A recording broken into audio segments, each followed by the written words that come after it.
Good morning and welcome to the 17th Annual Chicago Food Justice Summit. I'm Rodger Cooley, the Executive Director of the Chicago Food Policy Action Council. Thanks for your patience as we finalized our final technical details. Um, Excited for doing our second summit virtually and the ability to bring in so many guests and speakers and presenters, and knowing from scanning the folks coming in who've registered. We've got a national audience, so really excited for everybody who's going to be able to be here today. As part of our efforts, as we're getting going, is for accessibility. We're going to share a quick video on how folks can access the Spanish translation opportunity that'll be simultaneous as we get moving through the day today. So, Steph, if you could go ahead and share that, that'd be wonderful.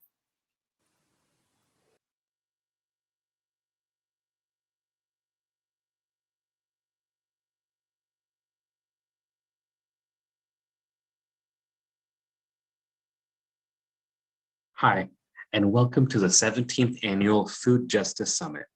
My name is Enrique Orozco, and I am one of the co-organizers of the summit this year. Before we start your session, I want to highlight some of the accessibility options, engagement features, and explain how to access interpretation services. Hola, y bienvenido a la 17ª Cumbre Anual de la Justicia Alimentaria de Chicago. Me llamo Enrique Orozco y soy uno de los coordinadores de la cumbre este año. Antes de empezar, quiero tomar un momento para indicar las opciones de accesibilidad, las herramientas de participación y los servicios de interpretación. Para acceder a los servicios de interpretación, fíjese al lado derecho de su pantalla. Al hacer clic en la pestaña de interpretación, se abrirá una ventana. Haga clic en Select y luego elija el lenguaje de su preferencia, inglés o español. Seguidamente, haga clic en Connect para comenzar a escuchar al intérprete. Finalmente, debería silenciar el video principal para no escuchar a los presentadores e intérpretes. To access interpretation services, look at the right side of your screen. By clicking on the Interpretation tab, you will open a box, click on Select, and then choose which language you would like to hear, English or Spanish. Then, click on Connect to begin hearing the interpreter. Finally, you will need to mute the main video to not hear the speakers and interpreters. The platform also offers a number of visual accessibility tools. To find them, click on the profile image at the bottom right of the screen, then select Accessibility Adjustments. You can also change the language of your screen. You can select different options to make the website easier to read. We welcome you to participate in the conversation through the chat window.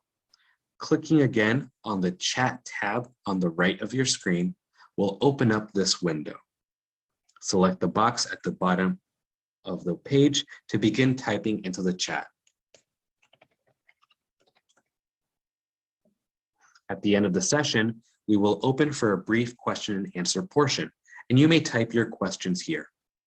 Finally, at the end, I invite you to open the polling tab on the right side of your screen to answer this short survey that lets our team know how well we did in planning this session. I hope you enjoy the 17th Annual Chicago Food Justice Summit. I will now turn it over to your speakers.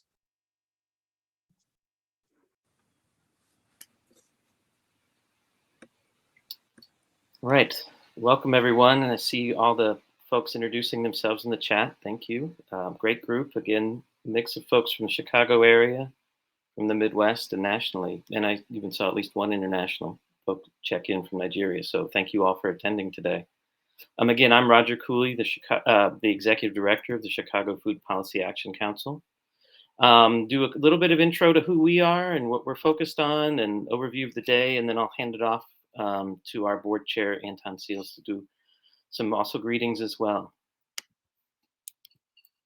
So our mission as CIFPAC is to help co-develop, facilitate, and advocate for and support the implementation of policies to adjust food justice and food sovereignty across the Chicago region and beyond with all of our allies. Over time, we've made the evolution from focusing on policy to see from policy development and concept to really paying attention to how they're implemented in practice. So collaboratively helping to work together to reimagine how we think about collective food system change. What are the policies and advocacies that can help spur that change? And then making sure with our partners on the ground how these ideas and policies are actually put into practice to make sure they're having the impacts within communities that we need to see happen for real lasting change.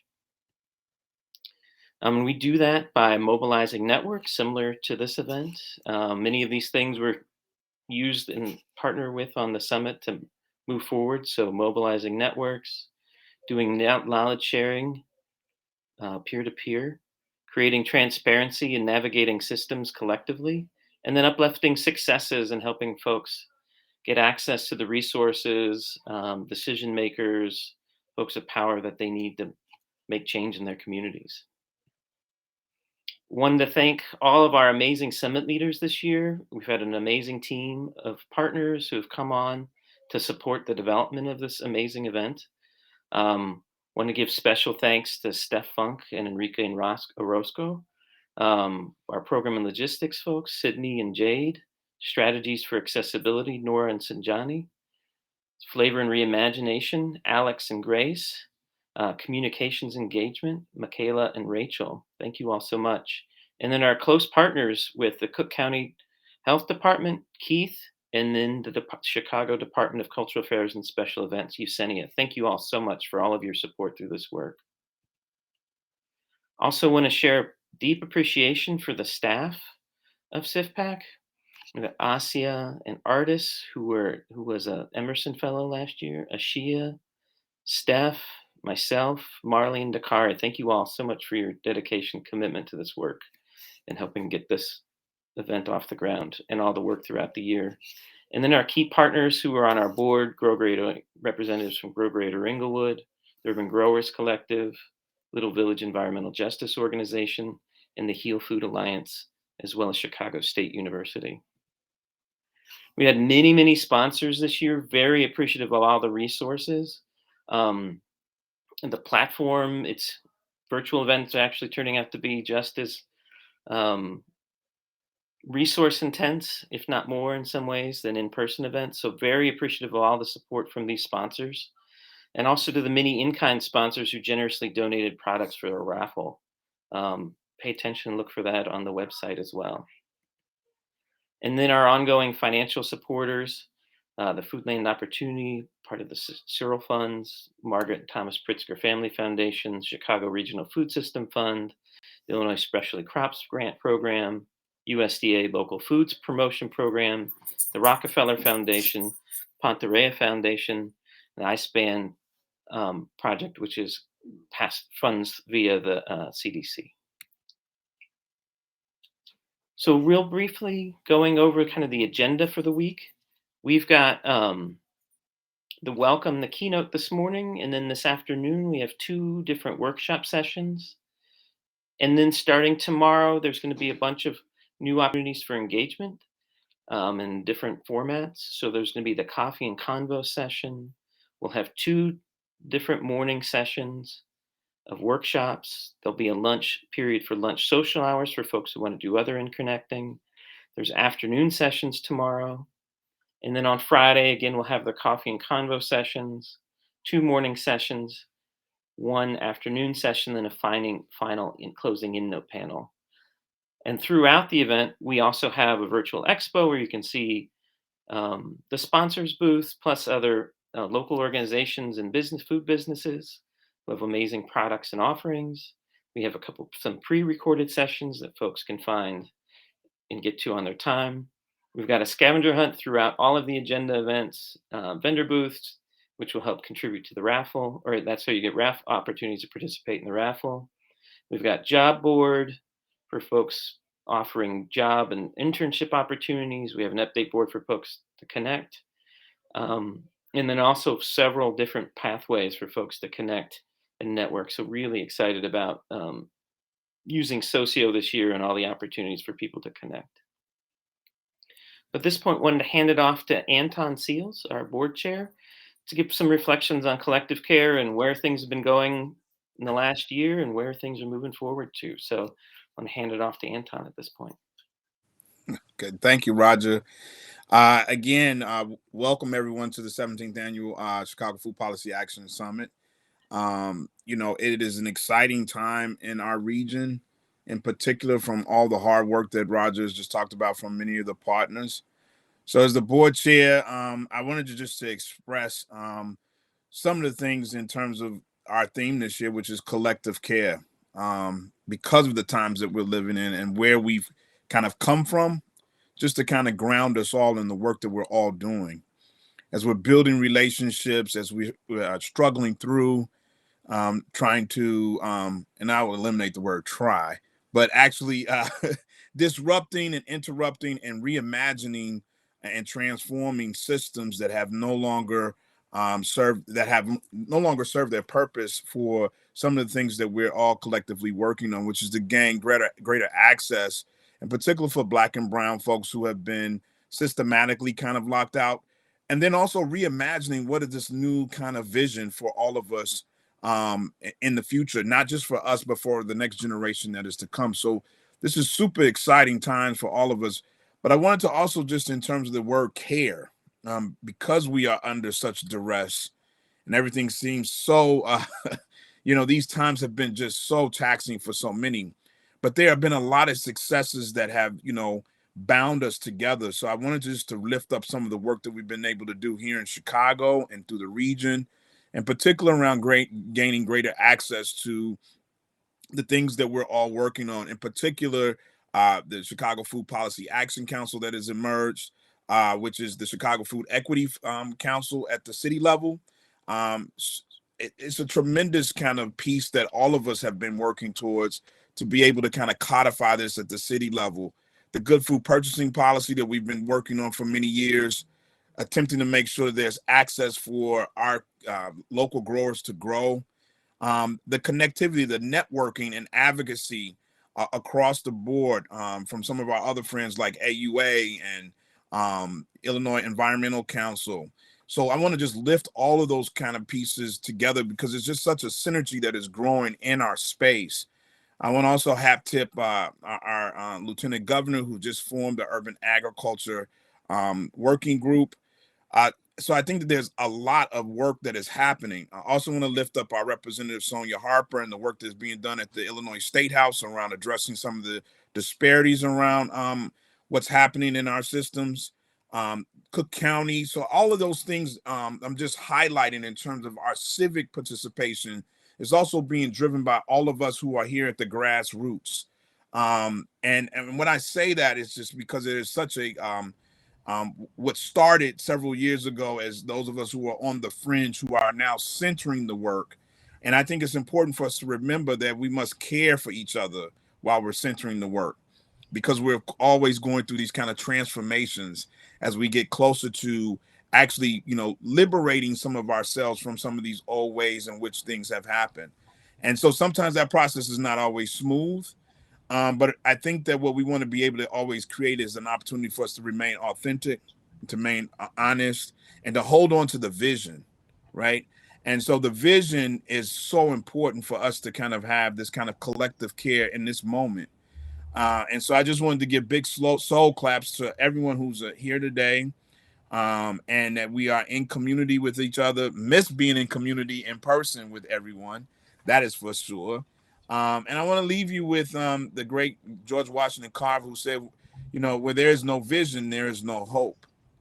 And I wanted just to say, like, we started many years ago with not many of these successes, all of us kind of in our different silos. So the work that still lays ahead is for us to even bind even tighter, to struggle through these things together, and to know that there will be a struggle, but that we will, in fact, be able to enact our visions collectively. And we want to make sure that we're supporting each other. So thank you again for choosing to come and spend some time with us. I know you're going to learn a lot today. Wanted to share that love and to make sure that we, remember that we stay in community, and that the village is strong and we are growing. So again, thank you for attending, and I'll turn it back over to Rodger. Great. Thank you so much, Anton. Really appreciative of all the energy and passion that you've brought over the years and continue to, and excited for all the collaborations that you've helped to instigate and be part of. So really appreciative of all that work over time and for sharing that vision of collective support and appreciation that it takes to really move the needle on all these hard issues that we're working on. So thanks everybody for coming today. Want to give deep appreciations again to the Cook County Department of Public Health and Chicago Department of Cultural Affairs and Special Events, DCASE. I'll go ahead and stop sharing, and then we'll transition to our land acknowledgement for the morning.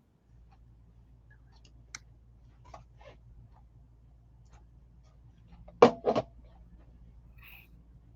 wanted to welcome in Carlos and Izayo. Very thankful for them coming today.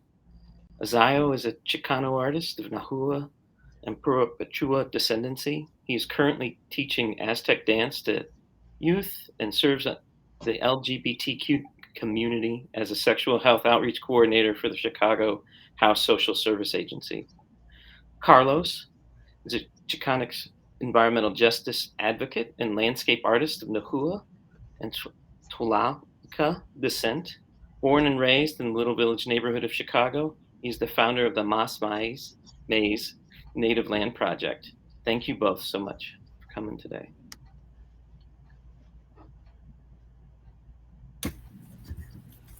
Hello, good morning, buenos dias.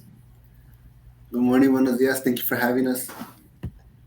We would like to start by acknowledging that Chicago resides on the traditional territories of many indigenous nations: the Winnebago, Ho-Chunk, the Otoe, Nutachi, Missouri, Iowas, Menominee, Mishwaukee, Sauk, Miami, the Wayatanki, Piankashaw, Kickapoo, and the Illinois Three Fires Confederacy, the Anishinaabe, Ojibwa, Odawa, and the Potawatomi.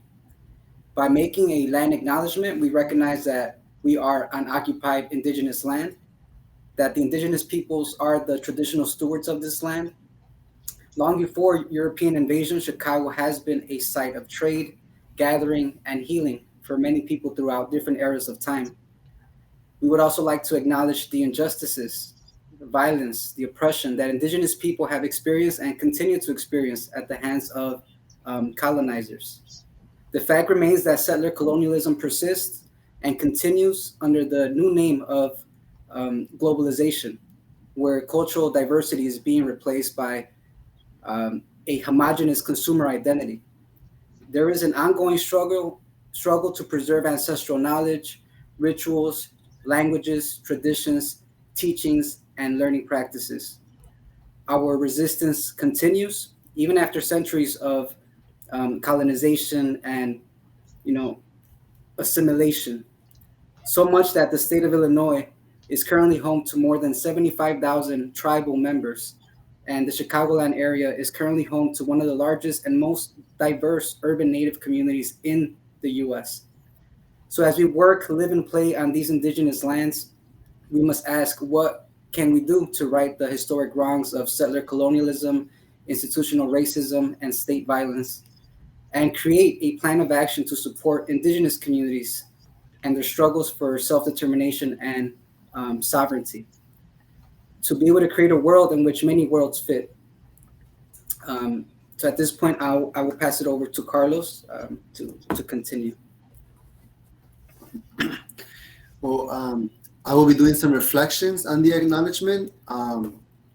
When we were asked to do the land acknowledgement, so we don't do this regularly. We teach Mesoamerican culture in the Little Village community, and we try not to be in the place of the Native Americans from the north. So when we were asked to do these land acknowledgement, we were conflicted, and so we went to go visit a group of young Native Americans from this area, and we had a conversation with them. And there's some questions, there's some rhetorical questions that I would like to ask for us to take with us. So the first one is, what is the point of this land acknowledgement? When does it become something we do just to feel good? What happens after the land acknowledgement? The next questions are talking about the people now. So why is it hard to find natives of here in North America to do land acknowledgements? Why is that difficult? Or why don't they want to do them in these settings? Where are the people that we are acknowledging? What happens when independent grassroots groups, specifically talking about native groups, cannot access all the work that is being done because they don't fit the nonprofit or the legal status? And the last question is, what is your connection? What is your relationship to the land? These are some reflections that I have to ask myself, and that I hope that you all could take with you and ask yourself those questions, so that this work has integrity for what we're doing. Thank you. So as part of the land acknowledgement, we would also like to recognize the forces of nature and all the elements that provide the necessary environment for our sustenance. We would also like to express our gratitude to the food, taking into account the whole process, from the elements to the care provided on the field, to the subsequent labor of the farmer, the delivery driver, the grocery store clerk, the people who prepare our food, and all other labor and resources that were required for food to reach our table. When we waste our food, we disrespect that whole process of people's labor and Earth's resources. I also ask that you reflect on your relationship to food and overall consumerism, to become aware of the exploitation of animals and its effect on climate change, to self-evaluate your overall relationship to the resources that you consume. And with that, we're going to end this land acknowledgement by opening this ceremony to the four directions. So if you could join us from home, we will start by facing the east and continue in a clockwise motion, recognizing the south, the west, north, and then we're going to recognize the sky, and finally our Mother Earth. So, Tlaxcamati, and I hope you could join us.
so much for allowing us to participate in your ceremony in this very special gathering.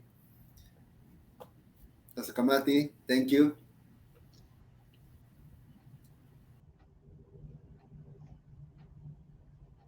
Thank you so much, Carlos and Izayo. Very appreciative of your time and thoughtfulness, and the challenging and inspiring questions that you asked, as we reflect on the land acknowledgement and what does that mean in practice and moving forward, and for sharing the ceremony and bringing us into stronger relationship and recognition of the world we exist in and are with, as we move forward through the day in the spirit of the event and conference. So thank you both very much. And I wanted to welcome and introduce Tanuja, who is going to be our keynote speaker for today. Very thankful for her time and the talents that she's going to be sharing with us. Tanuja Jagernauth is the Just Culture and Operations Director at the Little Village Environmental Justice Organization, or LVEJO. Tanuja was born in Guyana, South America, and was raised in Peoria, Arizona.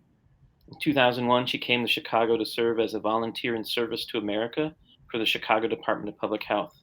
She was only supposed to be in Chicago for 1 year, and yet 21 years later, Tanuja is honored to work at LVEJO, where she has the opportunity to put into practice everything she's learned over the years as a crisis counselor, practitioner of traditional East Asian medicine, theater maker, organizer, and educator. Tanuja's work in organizing, operations, and administration has allowed her to collaborate and learn from brilliant folks at the Young Women's Empowerment Project, Sage Community Health Collective, Chicago Dramatists, Chicago Freedom School, and Free Street Theater. She takes pride in helping to hold a strong container for the arduous process of creating systemic and cultural change and the conditions for collective liberation. Tanuja, welcome and thank you so much.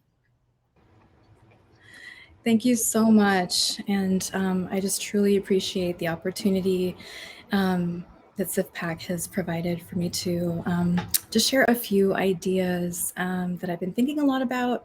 And I truly want to thank everybody present today in joining me for this exploration. All right, without further ado, I'm just going to jump into it and share my little screen.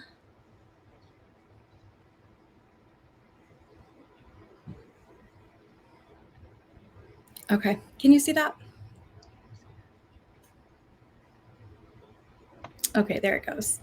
All right, perfect. So what I'll be talking about today is what I'm calling moving like mycelium to dismantle white supremacy culture and build communities of care. Before I begin, I want to take a moment, though, to dedicate this talk to my late father, Ramesh C.K. Jagernauth. My dad would love CIFPAC. He would love this gathering. He was a gardener, an educator. He was an artist. And some of his art is actually featured in the slideshow today. My dad did his best to cultivate beauty and growth in plants and people. He believed that if we all tended to the people and the spaces around us with care and devotion, the world would be a better place. He also knew, as so many of you know, that we may not live to see the fruits of our labor, but we still must take action to create the world in which we want to live. So thank you. I owe my dad a huge debt of gratitude for giving me such an appreciation for nature from a small age. And actually, it's because of him that I chose to study microbiology in undergrad. And that's where I picked up my love for microorganisms. And I'm grateful to get to share some of that enthusiasm with you today.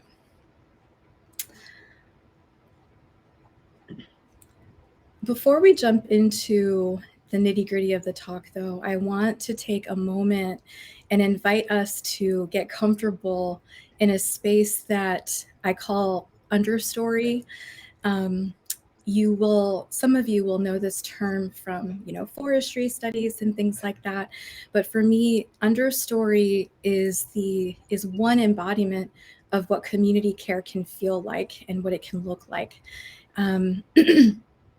It is the area in a forest that is below the canopy, the very tops of the trees, and it can include everything below. So it includes, smaller trees, smaller bushes, anything growing close to the ground. So as you see from this image that I've shared courtesy of Molly Costello, who's one of my very favorite artists. Actually, Molly Costello's art is featured in this slideshow a lot. And I'm so grateful for their art.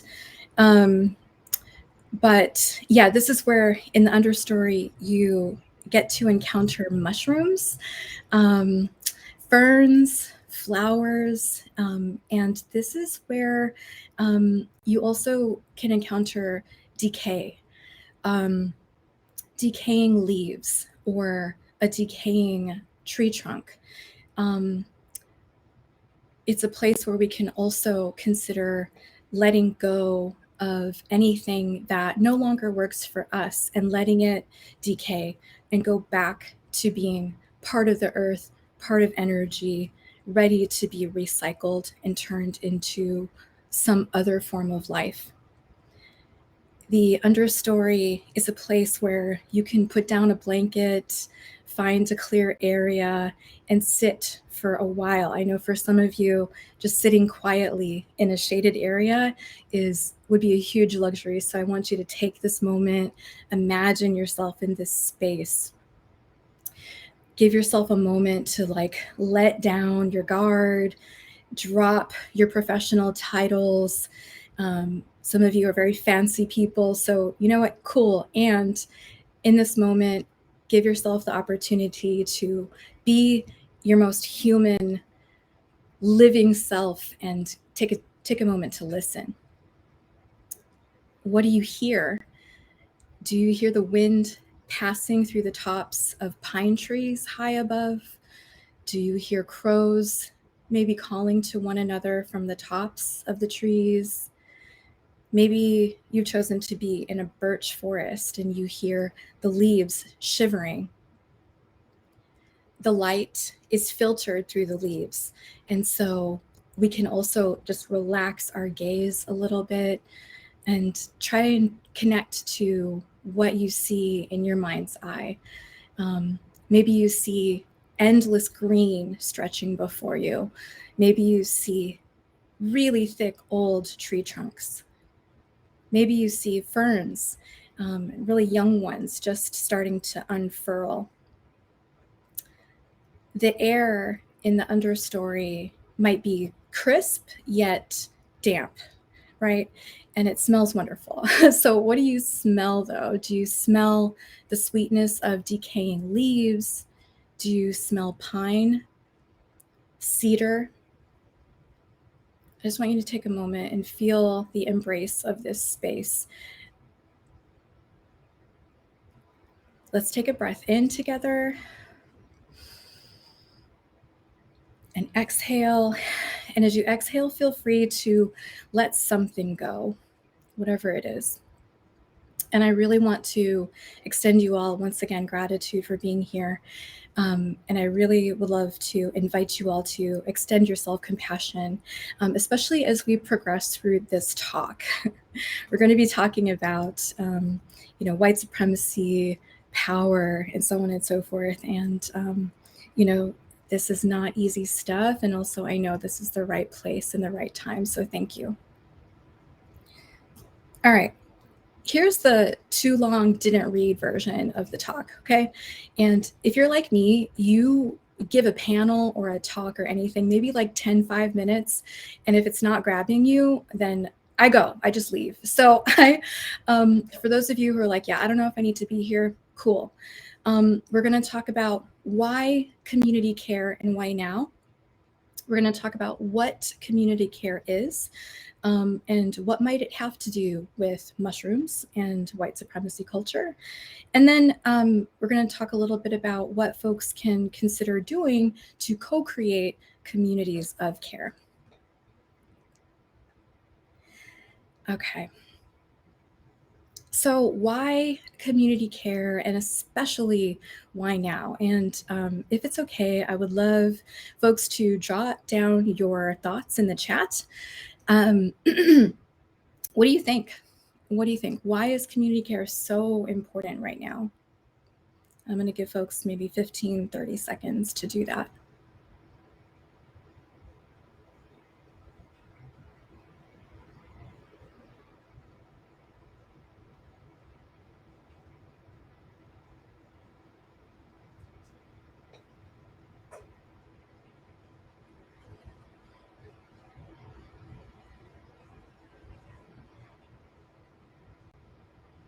Yes. So I see getting support. The COVID-19 pandemic is so exhausting. Yes. We're all trying to exist in a very divided world. Absolutely. The state is not keeping us safe. So we're all we've got. Absolutely. Love as life force, quoting June Jordan. Absolutely. Thank you. It can help to redistribute resources to those who need them. Thank you. Community care is important always, but especially now as we have continued to isolate ourselves from each other by choice or by force. Very well said. I completely agree. Our humanity is intertwined. We are also disconnected from community with the pandemic mitigations. It's taken a big toll on all levels, 100%. I feel it. We don't know each other. We're disconnected. Absolutely. Our bodies and minds are exhausted and deteriorating. Yes. Once again, we're all we've got. I really wish we could make this into a poem. It's beautiful. So much is going on. People need help. Our institutions will not protect us. That is correct. We depend on each other to thrive and support ourselves. We cannot build the new without healing. Our community has higher trauma more than ever. The pandemic, crime, cost of living, etc. So many layers. Yes. Yes, we need survival and tenderness. Ooh, our communication platforms we have access to are trying to drive wedges between us. It's our ancestral practice to care for one another in order to survive. We need to find new ways to support each other and reconnect. Oh my goodness, these are all beautiful. In the interest of time, I'm going to scroll down. I cannot read through all of these, but please, please, please keep them coming. And then also we can continue the conversation after the keynote, just to keep this going. This is also beautiful. And I thank you all so much for sharing your thoughts. I really appreciate it. So for all these reasons and more that I wasn't able to read are absolute reasons why we need community care more than ever. And yet it still seems to be elusive, right? And so it's my opinion that we need to think about it a little bit differently. All right, so let's start thinking in depth about what it is. And as we may have talked about or not, one of the things that I do in my life is I write plays. I get to work with really creative and beautiful people to create theater. And one part of my process is, obviously defining terms, but I also like to practice when I'm defining a term, really consider its opposite. So when I think about community care and I think about its antithesis or its complete opposite, I think about this thing that I'm going to refer to as white supremacy culture. We can also think about white supremacy culture as dominant culture. I am going to continue using the term white supremacy culture. I came across this term through an article from Tema Okun in 2020. And I really highly recommend it. They updated the original article. So the one I'm referencing for this talk is this one linked, or it's the link is down at the bottom of this slide, and it's from 2021. It'd be great if we could share the link in the chat, and I'm going to drop it into the private chat right here. Thank you so much. If you haven't had a chance to read this article, I truly, truly recommend it. Lots of stuff to think about and mull over. So getting into white supremacy culture definition. White supremacy refers to the ways in which ruling class elite or the power elite in the colonies of what was to become the US used pseudoscientific concepts of race to create whiteness and a hierarchy of racialized value in order to do several things. Disconnect and divide white people from Black, Indigenous, and people of color. Disconnect and divide Black, Indigenous, and POC from each other. Disconnect and divide white people from other white people. Disconnect and divide each and all of us from the earth, sun, wind, water, stars, and animals. Disconnect and divide each of us from ourselves and from source. I was born in Guyana, a former British colony. I was raised in Arizona, a very white supremacist state. I moved to Chicago in 2001, and this completely resonates with me as somebody who, while I have had the privilege and opportunity to reside in many places of the world, I have not had a great connection to these places, my own culture, and so on and so forth. So I do not sit here as someone who is kind of pointing fingers at other people. I am including myself in this struggle to identify and dismantle internalized white supremacy culture, and also the ways in which it manifests in my life. Okay. Now, culture, as a refresher, it's going to be referring to the beliefs, values, norms, standards of a group, community, town, state, nation, right? So it's those practices, those daily practices that we sometimes take for granted, and we just assume this is the way things are. It's important to name that something specific about white supremacy culture is that it's so baked into us, and it teaches us that Blackness lacks value. It is dangerous and threatening. Teaches us that Indigenous people and communities don't exist, or if they do, they're often exoticized, romanticized, appropriated, and yet treaties are being violated still, land rights are being violated, basic humanity is not being honored. It teaches us that people south of the border are illegal, teaches us that Arabs and Muslim people, the Arabs are Muslim and that Muslim is terrorist. Teaches us that people of Chinese and Japanese descent are both indistinguishable and threatening as the reason for COVID and beyond.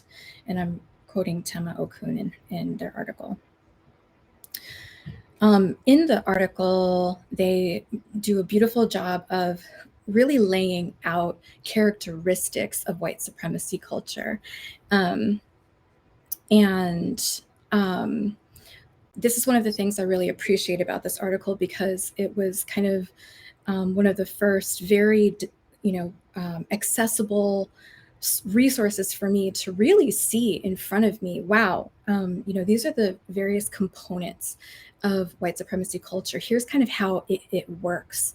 And for me, I do operations, such a nerd. I love a spreadsheet. So when I'm able to break something down into smaller pieces and really look at it, then I feel like I can do something with this, right? So some of the characteristics of white supremacy culture or dominant culture are fear, perfectionism, one right way of doing things, paternalism, and I talk about hierarchy intermixed with paternalism, the notion of objectivity, high value on qualifications, in quotes, I'm putting them, either or and binary thinking, the notion that progress is bigger and more, the value of quantity over quality, worship of the written word. And this is not to diminish,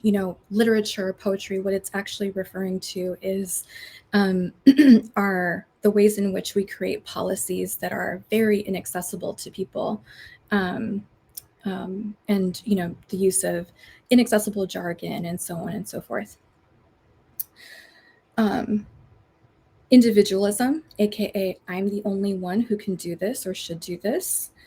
Defensiveness, denial, right to comfort. What this is referring to is not what we're all entitled to, which is comfort, but the idea that I cannot be challenged because it makes me uncomfortable. Okay. Leading into that next one, fear of open conflict, power hoarding, and urgency. And I just included a little diagram on the right side of the slide that just reminds us all that, white supremacy culture is in a nice little cyclical loop with economies of extraction. And, they feed off of one another. And so many of us in this space are interested in working to create a world where we see just transition, right? We're trying to build generative economies. And it is my argument that if we are truly building just transition, it's also going to be important to dismantle these components of white supremacy culture, and in order to build, right, just transition and communities and networks of care. This lovely quote from Tema Okun: we need to decolonize and detoxify our minds, bodies, hearts, workplaces, homes, and all aspects of nature that have been impacted by colonization and white supremacy. So once again, I want to extend an invitation to anyone listening to please, give so much love and compassion to yourself.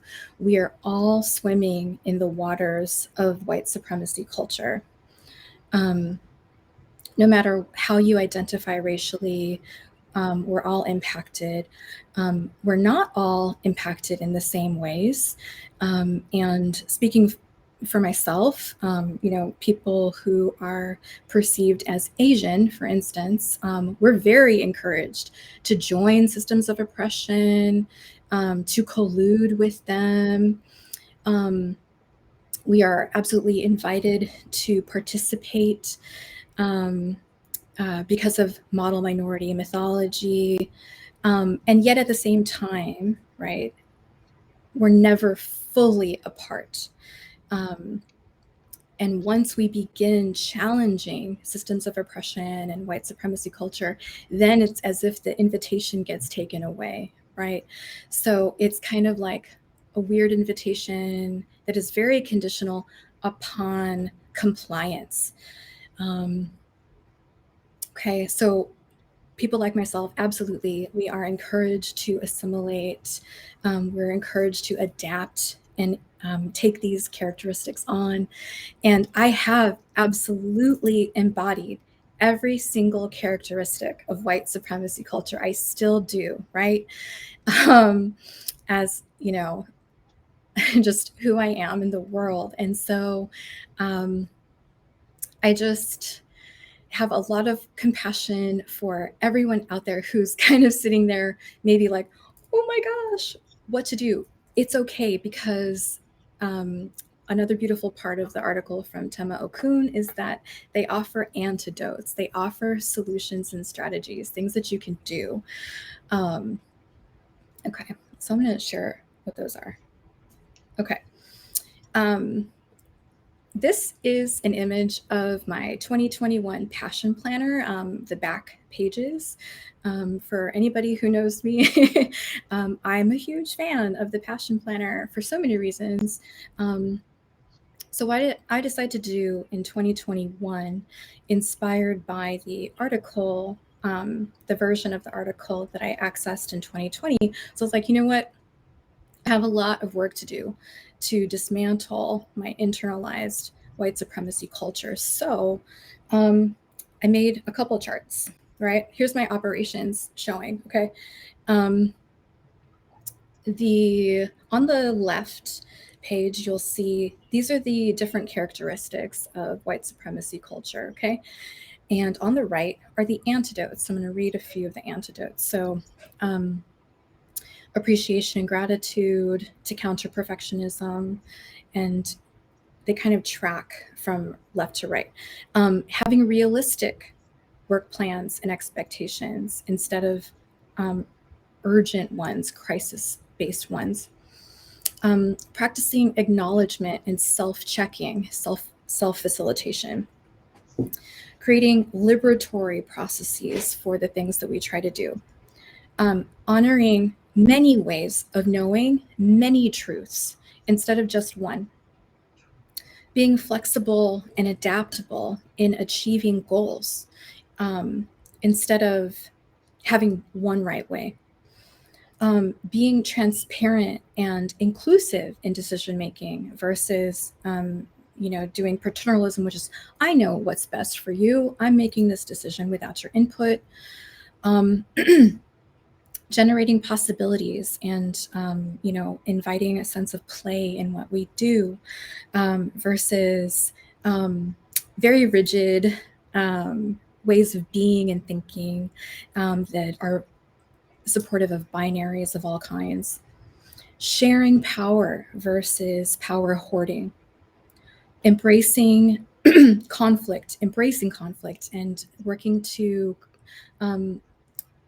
make conflict generative versus avoidance of conflict, or doing something that I know I've done, which is the fawning, right? Where you're like, oh, no, it's no problem, right? Kind of denial and minimization to keep those in power comfortable, right?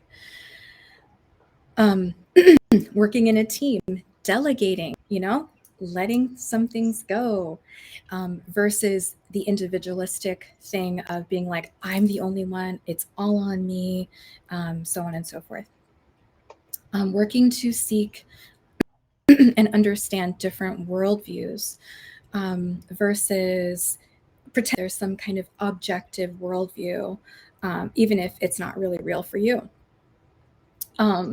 Embracing discomfort, embracing that kind of discomfort that comes when, someone poses a challenging question, or when someone shares a bit of feedback that points out something that you were not necessarily ready to hear, but you kind of needed to hear.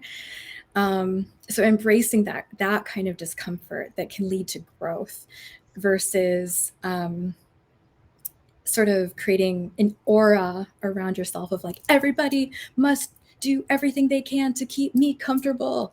Okay.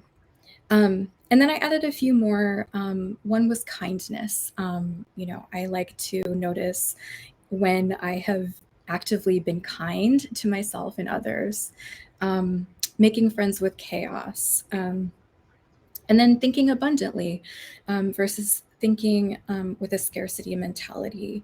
And so, you know, here's all my business right there. So you can see on the left side, the individualism for me is what I truly struggled with in 2021 and still struggle with, right?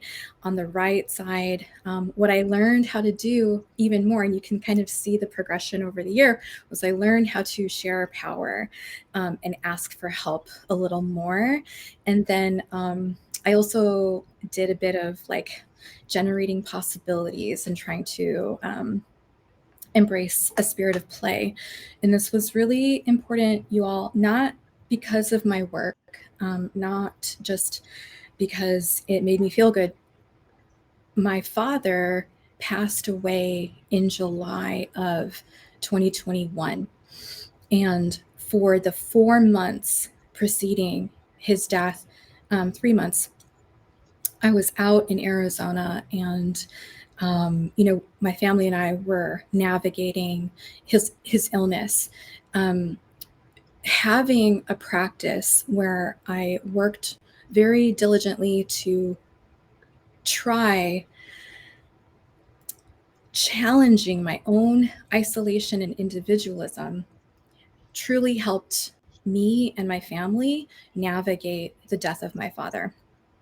And so, you know, these things, yes, they're theoretical. Yes, they are, you know, philosophical. They're also very personal to me. And I'm actually very grateful for this practice, because I think it really helped us get through one of the very toughest years of our lives.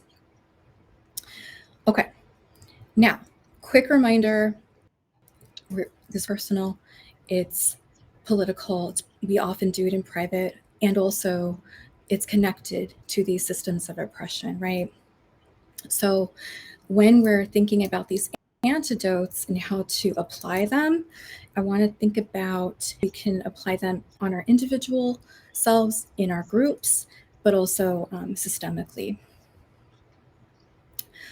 Okay, so keeping it moving, Tema Okun asked this really great question. So if white supremacy culture is about toxic belonging, right, and divisiveness and isolation, how do we build and create a culture of belonging built around shared ideas of what is nourishing and what feels life-affirming?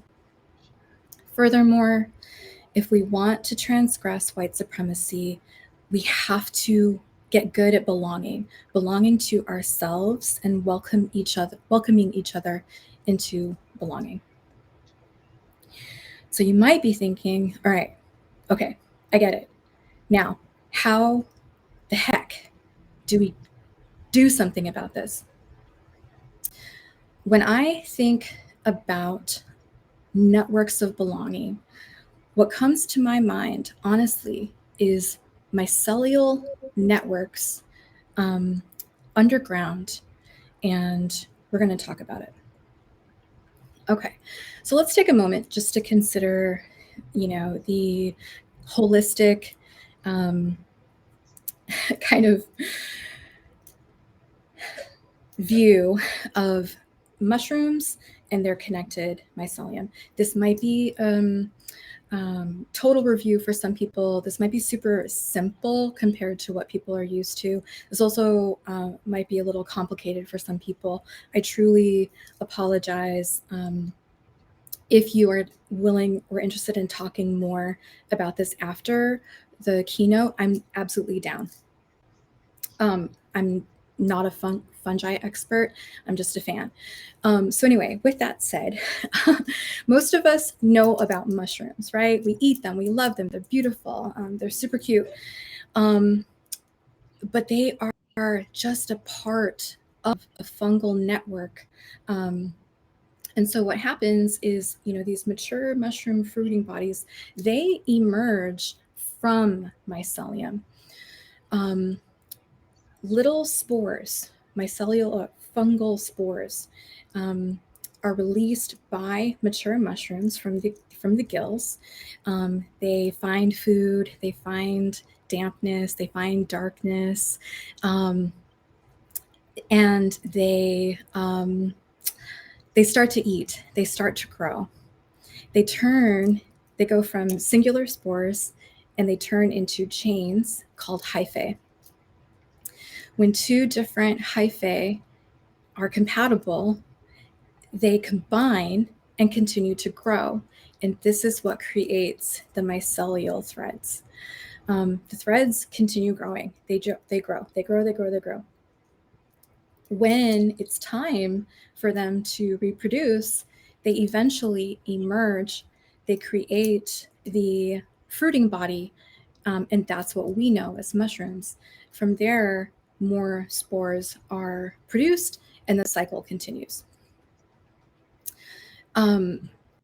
I really love thinking about mushrooms versus mycelium.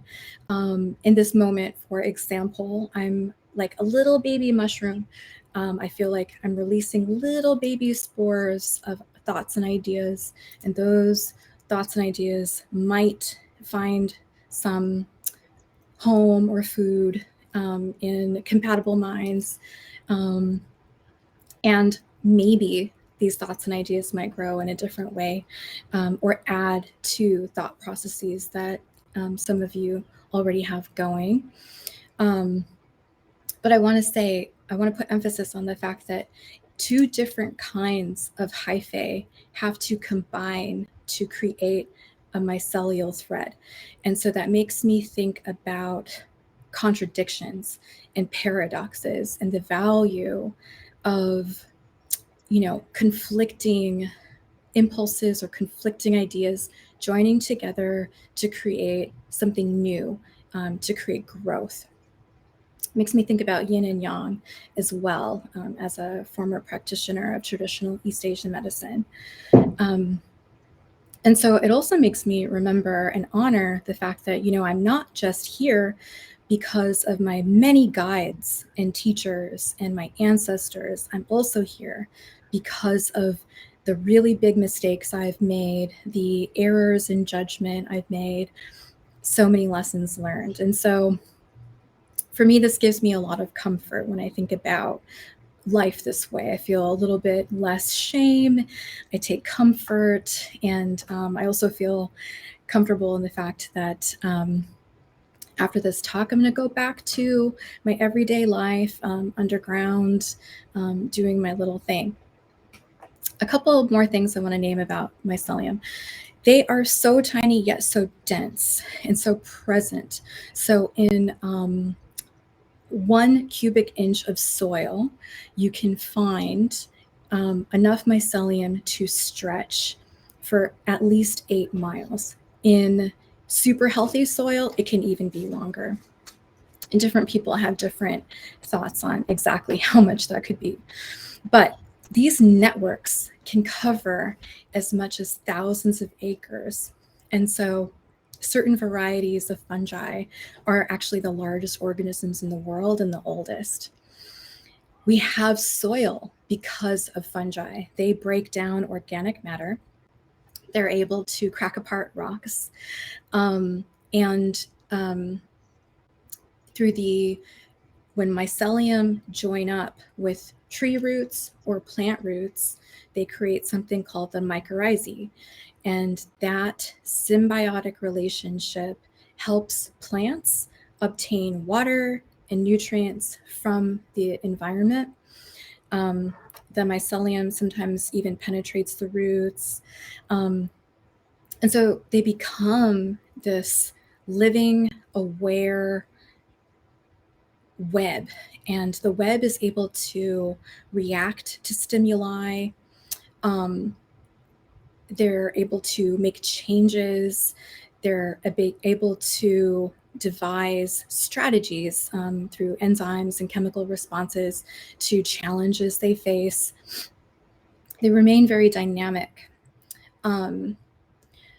Plants end up sending 40% of their sugars into the soil to feed the fungi and also bacteria. Microorganisms then provide the plants with nutrients. The and then the mycelium act as like little tubes. They keep searching in the soil for more nutrients. And so they actually help the roots to go deeper and become stronger in that way. The nutrients that the mycorrhizae help the plants absorb become stored in the plants, obviously. That makes the plants a lot more nutritious for anybody who consumes the plants.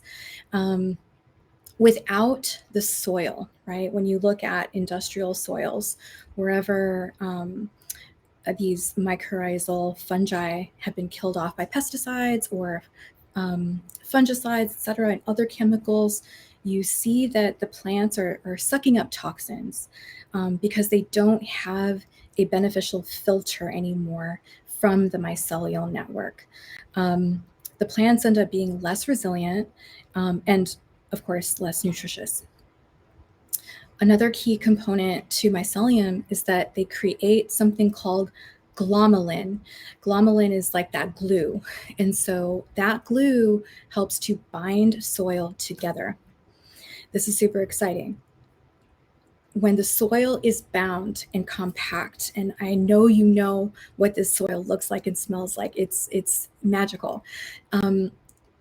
There isn't a lot of space for oxygen. And so carbon is not able to become CO2 in that environment, right? It cannot oxidize. So the carbon gets stored. It just stays put. So Earth's soil can actually end up storing 2,500 billion tons of carbon when it's at its best. However, folks who are doing soil restoration, they notice due to soil mismanagement, soils have lost 50 to 70% of their original carbon stores. So moving forward, thank you for bearing with me on the mycelium geek out. Moving forward, though, I wanted to make sure we have a shared foundation of a little bit about how mycelium work and their relationship to mushrooms. We're going to consider mycelium and how they function as a model for us. And we'll think about what we can potentially learn from them as we work to dismantle white supremacy culture and build networks and communities of care. So where white supremacy culture divides and conquers and separates us, the mycelial structure makes connections. It shares resources. Fungi, at the end of the day, embrace everyone. And this makes me think of people in my life who operate that way. And I want to give y'all a moment to think about, who are the people in your life who serves in that glue kind of function, people in your families, maybe organizers, I personally think of my mom.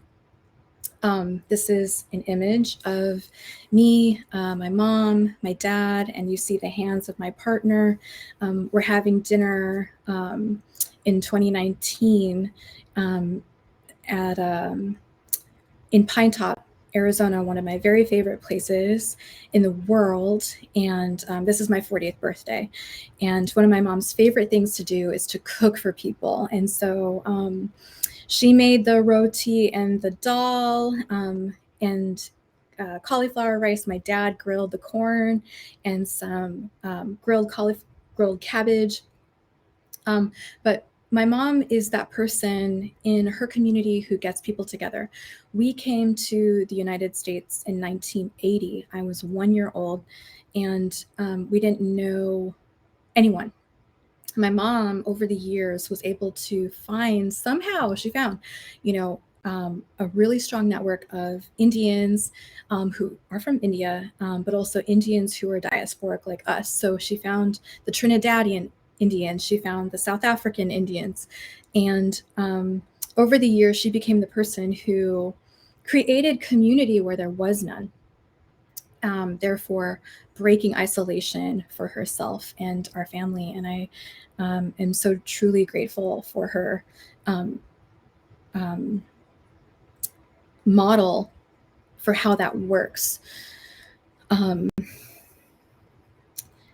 Some of us, though, we may not have these people in our lives, and also it's not exactly intuitive to think about being a part of a larger network. So I want to share this quote from Paul Stamets, who is an American mycologist, and he's super fascinating, has done a lot of really groundbreaking work on mycelium, no pun intended.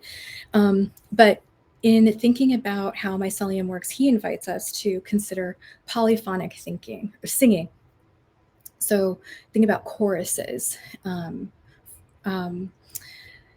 except it's different from a chorus. So in a polyphonic singing situation, all individual voices contribute to the whole. There's no apparent leader. Each voice is different. They're singing a unique tune.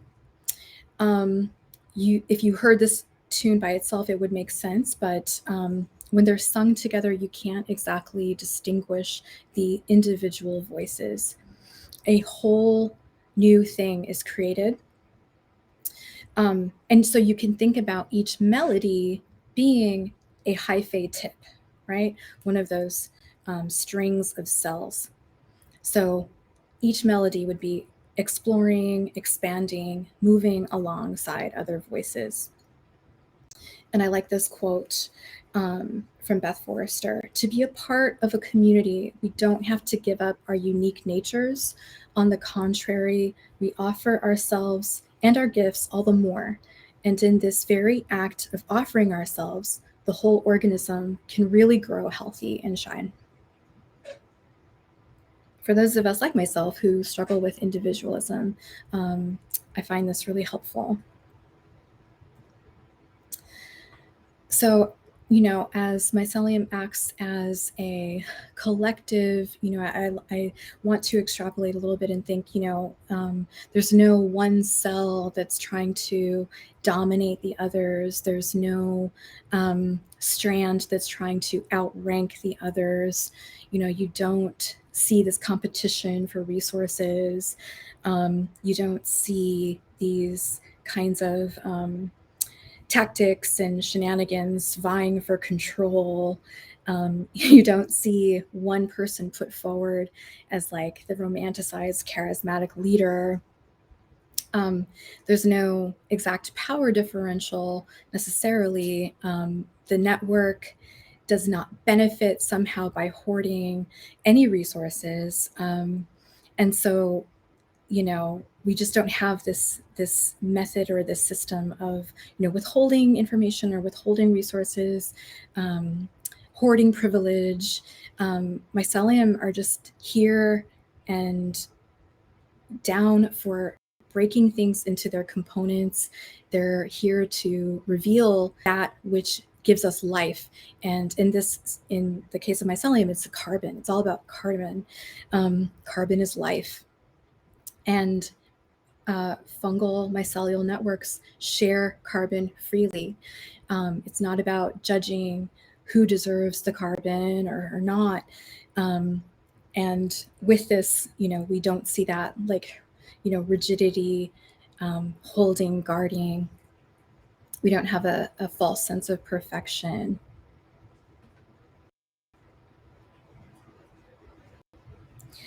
All right, this stock photo, I enjoy. It's super, super basic, but it really helps to illustrate something that I want to talk about. So one aspect, as I mentioned, of white supremacy is assuming that there's one best way to do something, a linear path from point A to point B. This image shows us, oh, no, with mycelium, they're simultaneously growing in all directions. There's no one right way.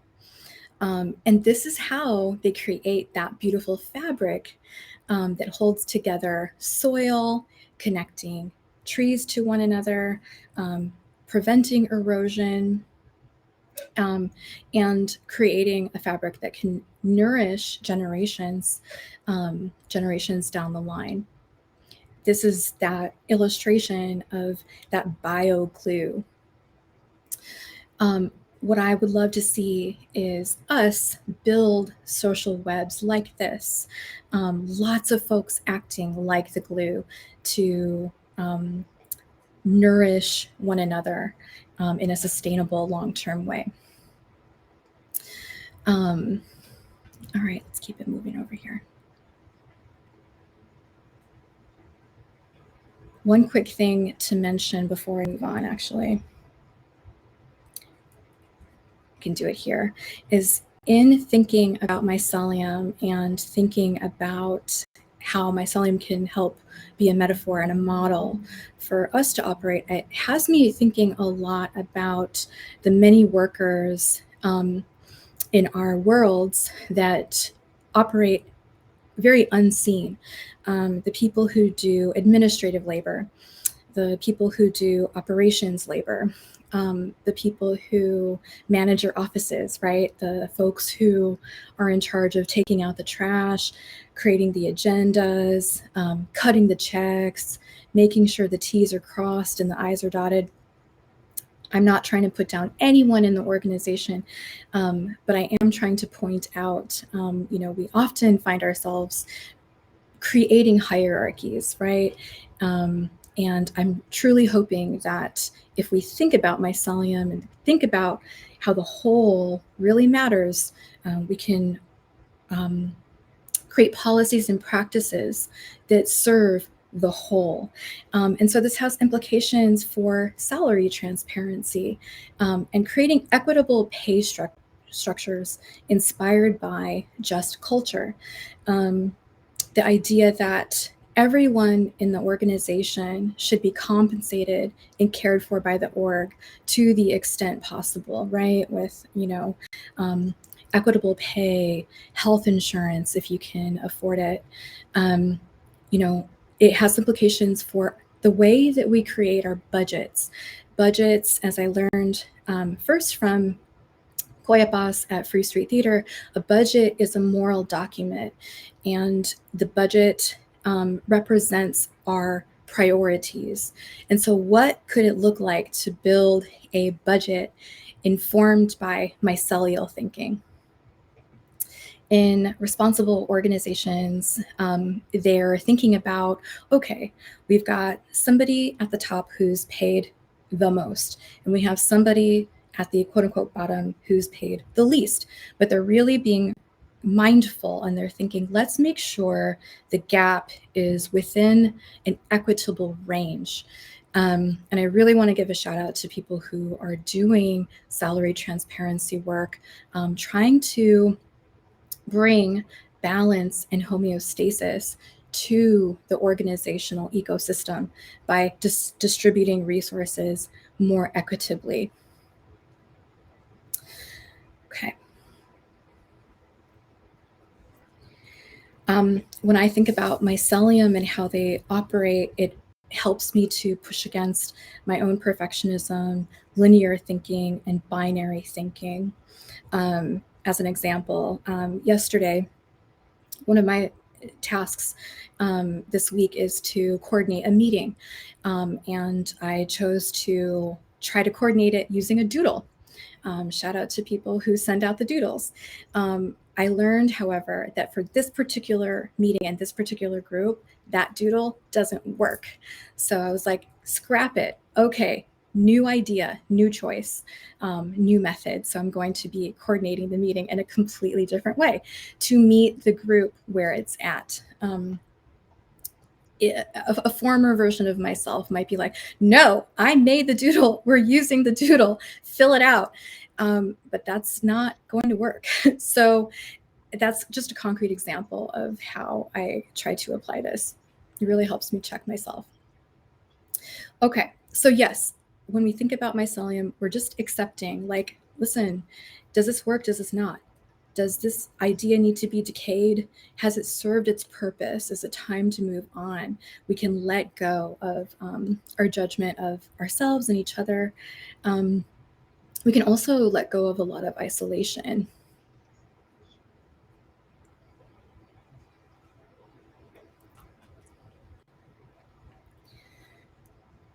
I've covered a lot of, oops.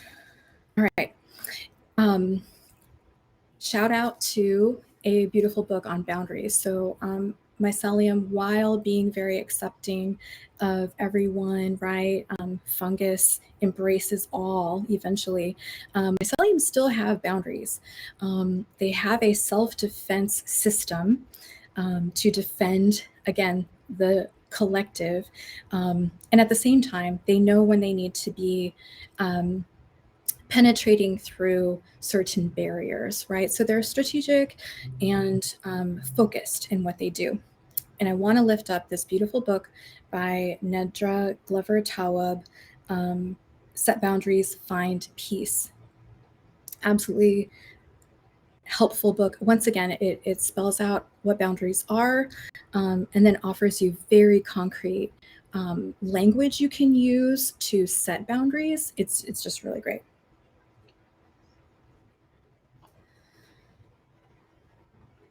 As we think about mycelium, we can also help it change our relationship to time. Mycelium can help us move with less excessive and false urgency. While they absolutely do move quickly, it's great to think about the fact that they grow cell by cell. And for me, they're timeless.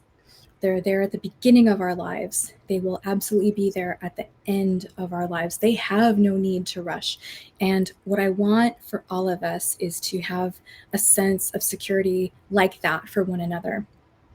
I want us all to have the assurance that we're going to be around long enough to do our part. When it is time for each of us to embrace the end of our lives, we'll accept and go back to the earth and know we will be redistributed by the fungi, and we will be a part of the life cycle, just in a different form. Our work will carry forward because someone will emerge to carry it forward. And this helps me to think about, like, yeah, I don't need to cling to my work. I don't need to hoard my work or my knowledge. Our work and our knowledge and our resources, may they be held in many hands and given the freedom and autonomy to just flourish in ways we can't even imagine. All right, let's get into the how of creating communities of care. Big emphasis on we don't do this work alone. And so I'm sharing this quote from the late Paul Farmer, somebody who had a huge impact on my understanding of systemic inequities. We just cannot do this work alone. We go through so much alone and in isolation. So how can we start to get vulnerable and really real with ourselves and each other? How can we work to meet each other at, really embody the idea of harm reduction, meeting one another where we're at, and be really real about our hopes and our fears, our lives and what we need? What would it take to make this actually happen? I do operations. How do we operationalize our desire and need for community care? Do we need more time in our week? Do we need to offer one another a 32-hour work week instead of a 40-hour work week? Do we need to train others in what we do so that we can effectively delegate tasks to others so that we can have less of an individual load? What would it really take? What would it take to really operationalize the idea that every human being is an asset. I'm quoting D.D. Pershaus, author of Ecology of Care.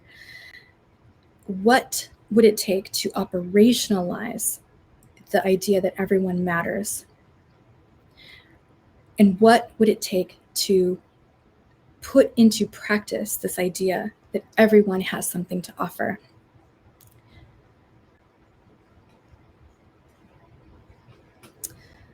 I think that part of it would really require us being more vulnerable and, being honest about our fears with one another.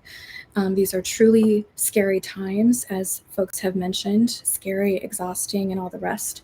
And I want to give folks an opportunity to check in with themselves. What do you do when you're afraid at home or at work? Try to embrace this invitation to check in without judgment, right? I just want folks to notice. You can write it down on a piece of paper. And I hope that you can really embrace this moment with as much compassion for yourself and also gratitude for being courageous with yourself. But where and how do you address your fears and needs? What could it look like to open up your process of addressing your fears and needs with others? What could it look like to co-create a collective fear practice that meets our collective needs? Tema Okun suggests that we name our fears, whether in a group or individually. How does that happen? How do we do that? I feel like if we started here, we might be closer to figuring out how to really honor our various needs and meet each other where we're at. And then on the flip side of fear, I see hope, right? I want to lift up a quote from Miriam Kaba: hope is a discipline. What could it look like to co-create a collective hope practice? Thinking about the commons and the privatization of the commons, what could it look like to protect and reclaim them? Say, for instance, in healthcare, I want to really name, there's some examples, I don't have time to go through them, but I really want to name and lift up the work of sex workers, harm reductionists, street youth involved in the sex trade and street economies, and disability justice organizers and activists, because for decades, these folks have been leading the way because of their need to survive these systems. And we have been gifted with so much beautiful literature from these folks heavily impacted by systems of oppression.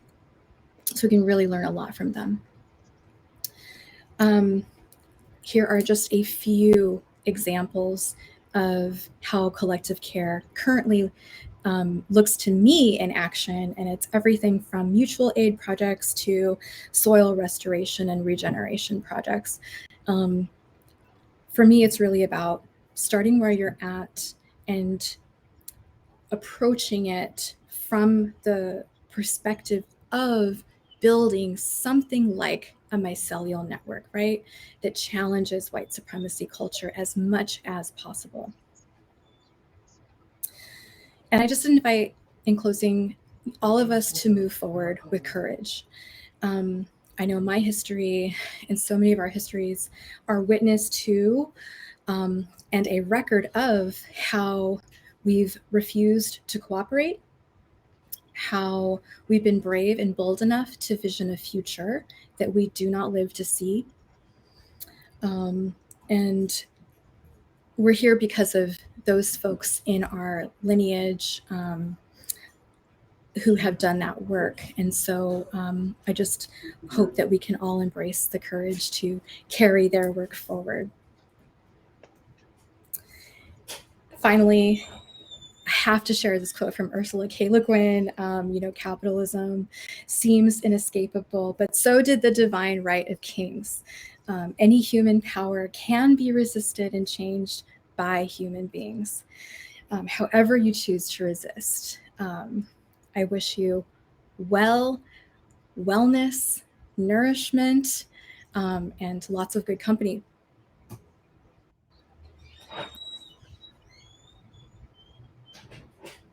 And I'm going to stop sharing my screen.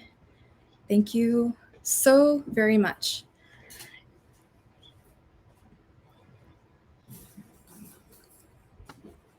Thank you so much, Tanuja. Very appreciative of all your wisdom and patience and connectivity that you were sharing. It sounds like in 10 minutes, if folks want to have an ongoing conversation, there'll be a follow-up Zoom. So give you a little bit of time to take a break, and other folks to do some collective care in between sessions.